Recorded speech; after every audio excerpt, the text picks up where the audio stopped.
Yeah. So, as I was saying, with the Economic Advisory Committee, we've been working with the governor to try to consider high-risk, low-risk areas last couple weeks, and really moving away from certain things.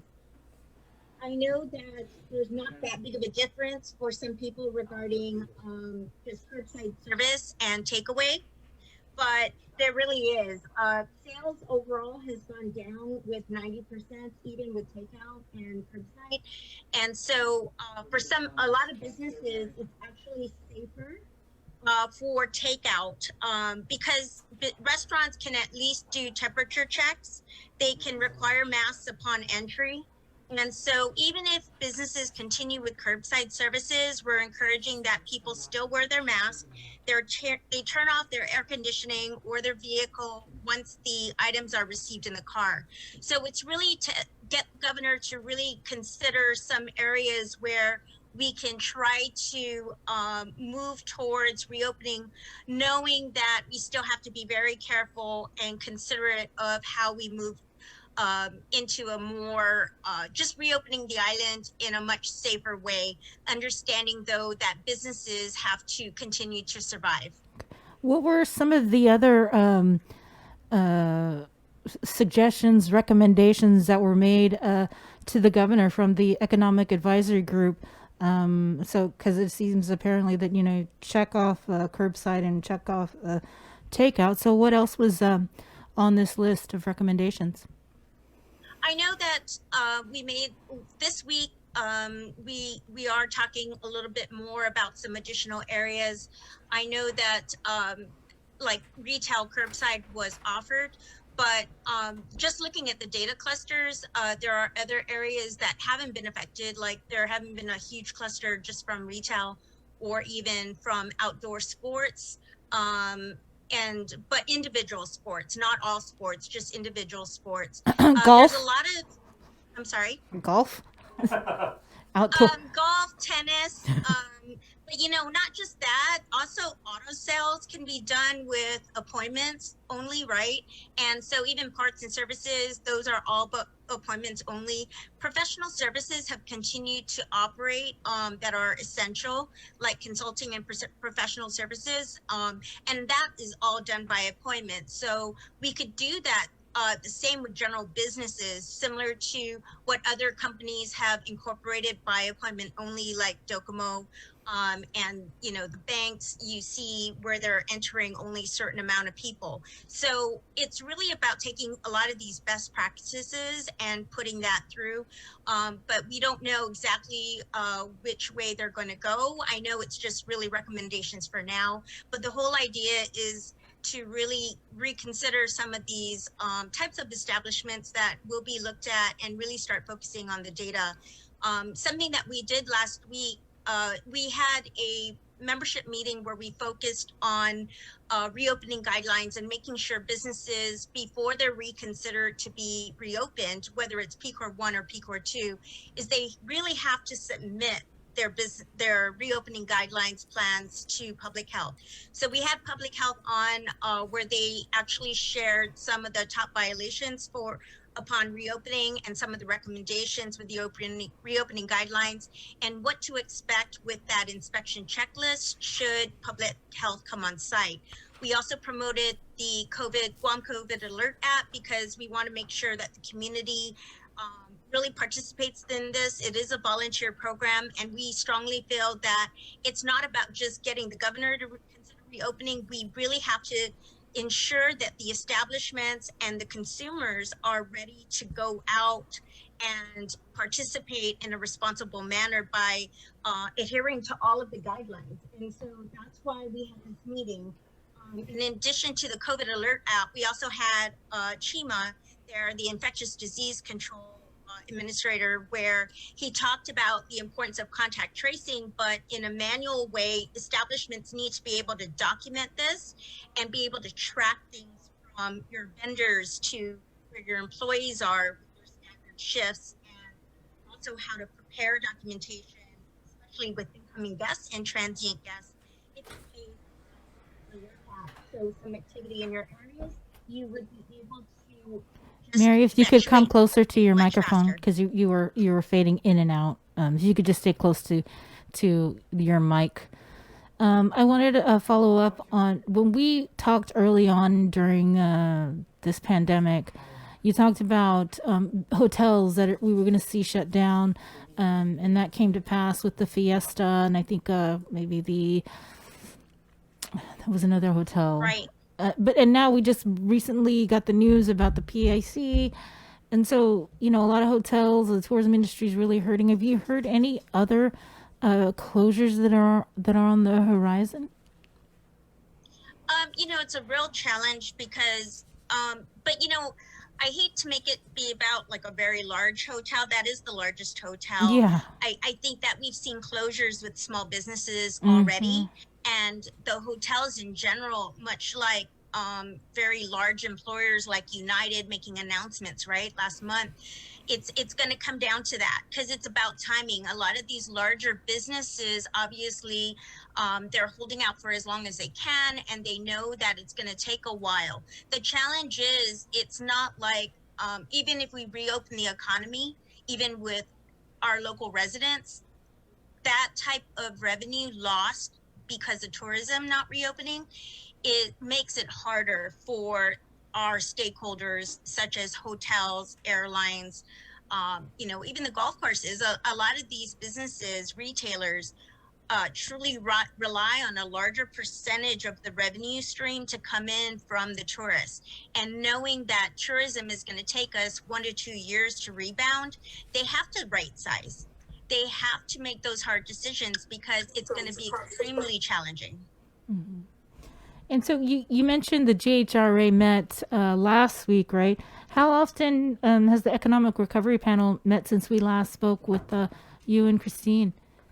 Do you have any updates? We met actually already, like they've met 3 times, I think. I'm not on the actual task force. Oh. I'm in the working group. So I believe they've met 3 times. I met with them last week as the working group, and I know that we're meeting again this week. So it's really about giving guidance, but at the same time, those recommendations, we really want to start looking at the data again with those clusters.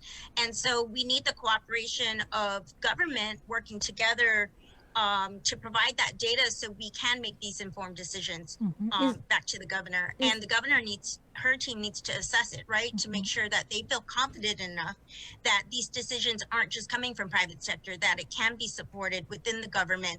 So when they make these decisions, they're not going back and forth on certain things. And I think that's what we want is to see also consistency when we make these decisions, and that it's a way forward so that they are steps towards a full reopening at some point, but done responsibly. So is the working group or the panel, are you guys talking about, I don't know, some sort of program to help these small businesses recover? Yeah, there's a lot that we can do. And some of the things that we've been sharing, I spoke at the GCC conference just the other week, and I know I mentioned this to you guys in my interview last week, is that we need to really look at a program I know Dave was just on. He wrote a grant for $12 million for displaced workers. And I already talked to Dave about GHRA being one of the lead organizations working on this. Because while people are waiting to go back to the workforce, we can certainly do a lot to work with displaced workers and train them so they can cross-train into a new field if in case they need that additional training to get placed where the jobs currently are at. The other thing is for employees is government should consider extending their licenses or their certificates, knowing that they haven't been able to use it in the last 6 months. And then also with employers, I hope that the government will consider extending licenses and permits, not just for 6 months, but really for like a year, because businesses weren't able to utilize it for 6 months, but it's kind of subjective because how many of them were really closed versus open. And I think we should consider extending permits and licenses for a while because it allows businesses to recoup that, especially since BPT is still at 5%.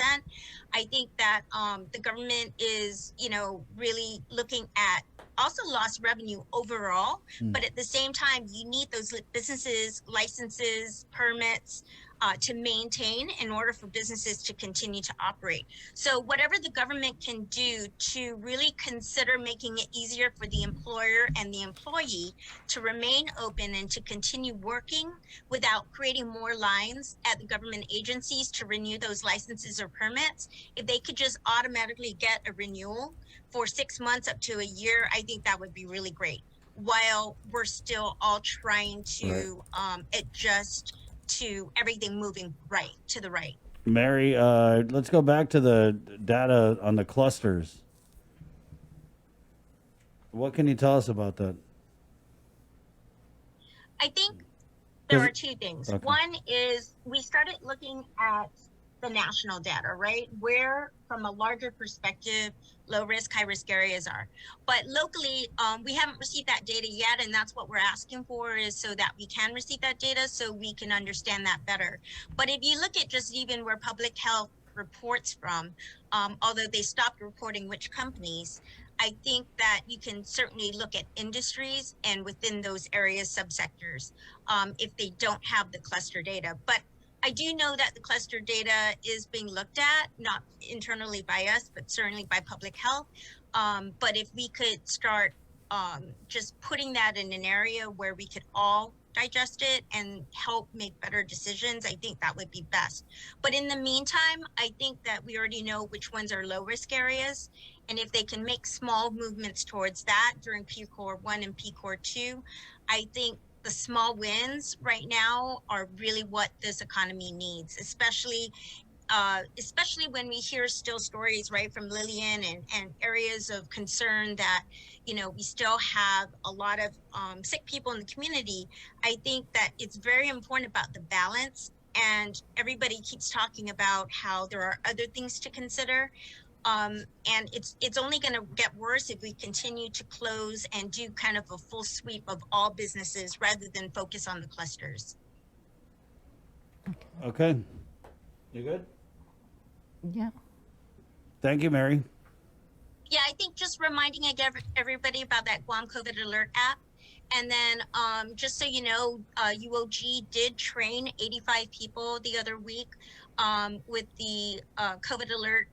With contact tracing. Right, yeah. And we've reached out to those trainers to get contact tracing classes, certifications here locally for our private sector partners, but also our volunteer groups, all of our vocational groups, because there are a lot of populations who live within places like Sanctuary and places like that. So if we can not only just get it for government, we also need it for volunteer groups, religious groups, as well as private sector. I think the more contact tracers we have, the better for Guam overall, because it'll assist public health do a much more efficient job. And it's really what they need, is everybody to partner together so we can support that effort. All right. Thanks a lot. Oh, Mary, sorry. Did you know did you hear if the governor extended Uncle Carl's appointment? For right now, I believe that it's status quo. And probably, I would think, if I were to guess, probably through the end of this year, at least, between Uncle Carl and Jerry. Mm-hmm. Just right now, you know, to identify a person. I know that the selection committee has not really gone through with all the nominations, with interviews. So I believe that will continue, more than likely continue through the rest of this year as we continue to work on it. Because I know the recovery plan and even talks of the travel bubble, those things haven't transpired yet. Yeah. Because most of the airlines have already made decisions to move everything to mid or late October. So you're really talking the end of the year. So how'd your interview go?